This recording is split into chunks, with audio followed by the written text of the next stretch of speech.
Cara, você tem razão.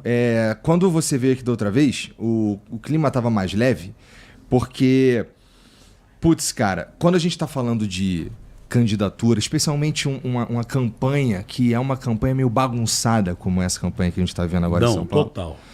Então, assim, de fato, fica um clima um tanto mais tenso quando a gente vai falar sobre o que rolou. Por exemplo, uma das coisas que eu não gostaria de te perguntar e que eu vou ter que te perguntar é: um cara com 67 anos saiu do ponto que ele tava pra ir dar na cara do Pablo Marçal, cara. E esse cara é tu. O que tu sentiu ali na hora? Senti vontade de ter completado a façanha. Eu só me arrependi de não ter subido lá e enchido aquele cara de porrada. Tu ia arrumar um problemaço, pô. Não, mas não me interessa a questão do problema. Não é? É o seguinte, eu sempre respeitei as pessoas até o momento que eu sou desrespeitado. A partir do momento que você é desrespeitado, só que acho que o caso do Pablo Marçal vai além do desrespeito pessoal aos outros candidatos. Primeiro, o que ele faz de um enorme poder de decidir uma eleição, que é o debate extremamente democrático. Você vê nos Estados Unidos o nível dos debates.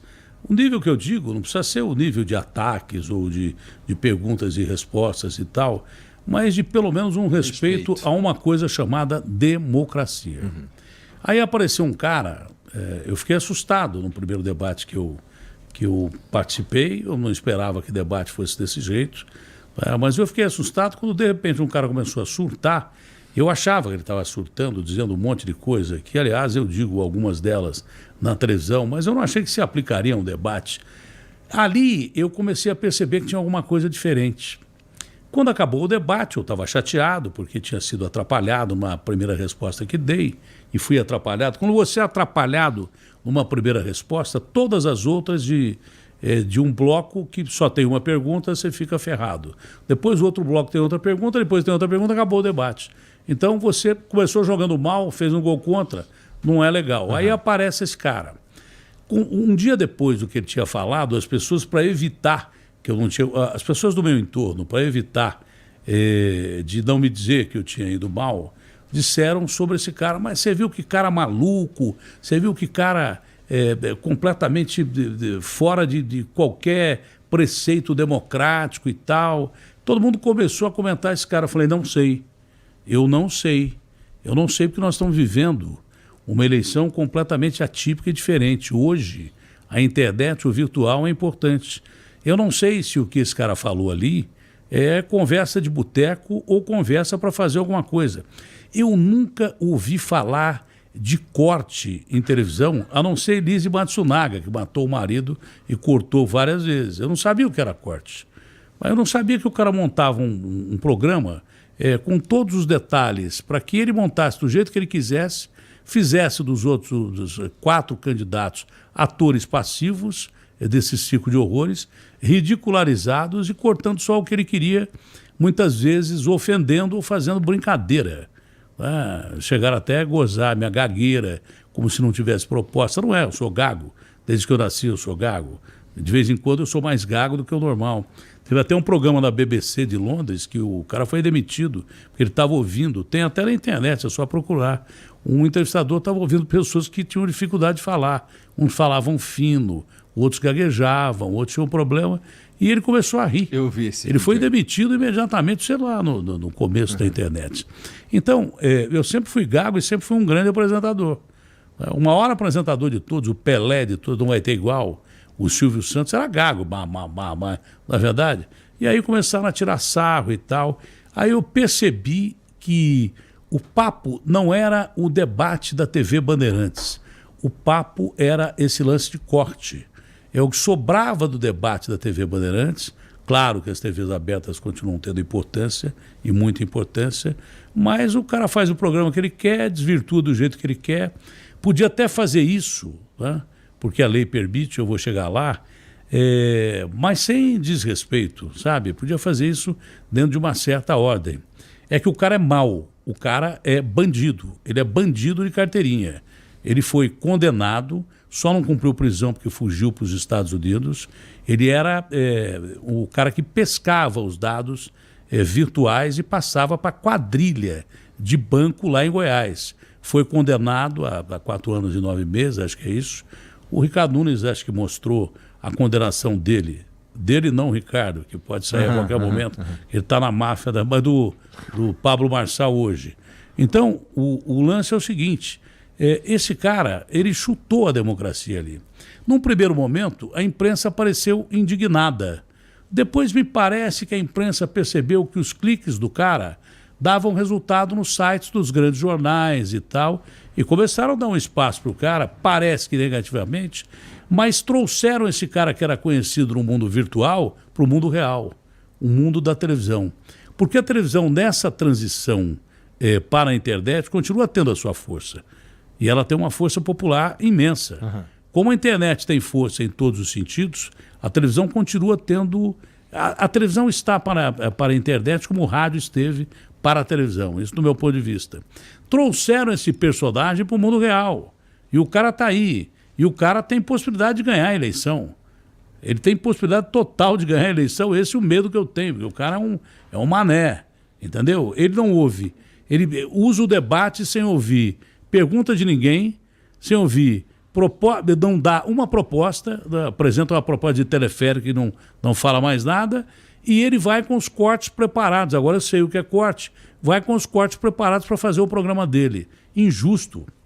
Eu, conversando com a Tabata algum tempo atrás, eu fui o primeiro cara a dizer o seguinte: por que eu, profissional de rádio e televisão, jornalista e radialista, porque eu tenho que me afastar 4 meses da minha função, né, e não posso falar na televisão, no meu programa, perco 4 meses de programa, e o cara que é um comunicador, você pode não se definir como um jornalista, mas você hoje é um dos grandes comunicadores do Brasil, porque isso aqui é comunicação absolutamente pura, absolutamente, devidamente pura, atingindo um público excepcional, um público que tem alguns imbecis, tem, de fato tem alguns imbecis, mas a maioria é de médico que sabe o que fala sobre uma cirurgia, a maioria é de delegados que entendem de segurança, a maioria é de garis que sabem o que é varrer uma rua, a maioria é de porteiro que sente o drama de quem vai entrar num prédio para te roubar,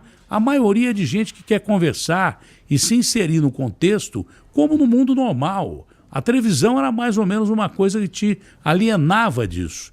Eu acho importante a chegada da internet para isso. Se você desvirtua um meio como esse, e a lei não percebeu isso, a lei tinha que ser mudada. Da mesma forma que eu me afasto do meu trabalho para, de repente, participar de uma eleição, esse cara que diz que ficou bilionário, virou o Trump, ele mesmo falou, tentando desmoralizar os outros candidatos, que ele tinha ganho mais dinheiro que qualquer um ali, pô, coitado desse cara, dinheiro eu não vou ficar dizendo que é ruim, porque vão dizer que eu sou demagogo, mas eu estou cagando mesmo para dinheiro, tanto que eu fujo de dinheiro. O dinheiro me procura, mas eu sei mais perder do que ganhar. O lance é o seguinte, esse cara não poderia, nem ele, nem ninguém, se candidatar com o programa dele no ar, no meio de comunicação, que hoje é tão importante quanto a TV, quanto o rádio. Por que eu tenho que me afastar? Né? E de repente ele pode usar a televisão para fazer a propaganda que ele quer. Hoje o mundo está falando do Alexandre de Moraes e do ex, não é verdade?